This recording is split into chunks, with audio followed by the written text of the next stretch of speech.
12:18, we turn our attention back to the weather and kind of a busy day, Rebecca. For one, we've got this man in the tree in Bothell, and for another, we are very glad that you're back. We had Craig back in studio. We had our meteorologists all broadcasting from home for the last, 7, 8 months or so. 7, 8 months, yeah. And now we've been fully sanitized coming in the door. Everything we touch, it's bleached afterwards. So yeah, we're taking all the precautions still, even though we're back, and we're happy to be back in the Weather Center.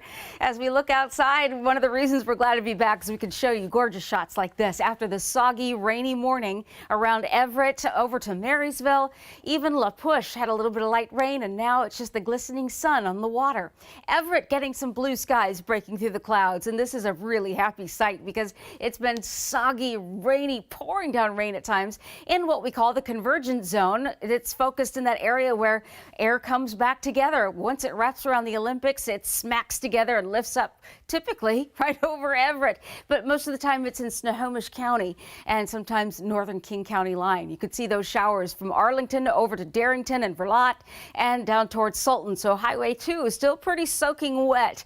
As we go to the amount of rainfall, I circled the area where that convergence zone dumped the rain, and there you can see the heaviest rain amounts coming up on 4/10 of an inch for Everett today. Wind is out of the south-southwest, and it is either calm or relatively light. We'll expect it to remain relatively light and stop converging in that particular spot as we get through the day. It doesn't mean we're done with a few rain showers, however. This University of Washington exclusive model shows you in high resolution that the rainfall is still going to be pretty showery around Kitsap Peninsula and up into the Cascades, and then later on this evening we'll start to dry out some. But with calm winds, we're going to be overnight into the morning hours getting some areas of fog, and we're also seeing that there's a little disturbance that's going to brush along the Canadian border to bring a chance of showers further north of us for the day tomorrow. Otherwise, it does look like a drier day overall. Temperatures right now 50s across the board, mid-50s.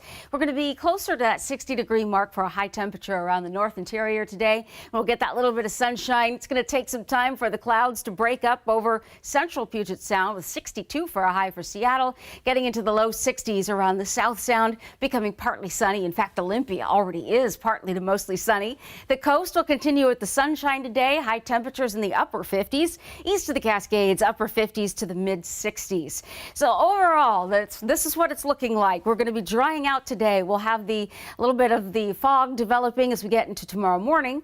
On Friday, we'll have a disturbance start rain up to the north. It will spread southward through the day Friday. By Friday night, we'll all be in the rainfall from Seattle southward.